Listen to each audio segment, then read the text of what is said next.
Isang panibagong araw na naman sa inyong lahat guys. This is your Kuya Win and welcome back to my vlog. So for today's video guys, kay Sabado karon, it's our duty time. Actually guys, akong working days is from Tuesday to Saturday guys. And I am working as a project director sa isang private company. Isa itong NGO or non-government organization kung saan tinutulungan namin ang mga needy families at niregister sa project namin. Tinutulungan namin sila when it comes to physical, spiritual, socio-emotional, and cognitive. In short, holistic guys. At syempre, kasama na dyan ang education at health ng mga kabataan. Wow! Sa karon gani guys, kay naami 156 registered participants sa project. Yes guys, damo na gyud, kaya naman ang mga kasamahan kong staff are so busy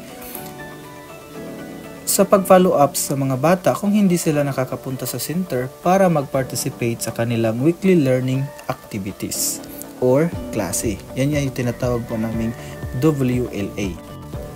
Kauban na diri guys ang pagkaon sa among mga bata kung naa sila sa center. In short, kung muari sila sa center, libre na ilang pagkaon sa paniudto ug syempre kauban na po diha ang snacks guys. Busog yun sila guys pag naa sila sa center. Kaya syempre, dili man pud na namo sila pwede pasagdan lang guys kaya gani sila gi-register sa project para matabangan sila. So tama na guys ang short background guys sa akong trabaho. Ang video gid nato karon guys, kung napansin ninyo, busy kay ang mga parents na nag-prepare sa mga lutuonon para sa pagkaon sa among mga bata.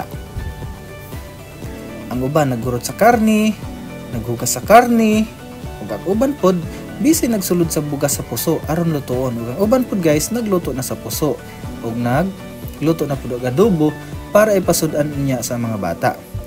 Ang mga bata dai guys ani nga time na sila sa ilang classroom ug syempre kauban nilang ilang mga teachers kay nagklase man sila aron human nila og klase guys, mukaon na lang sila og mag-snacks.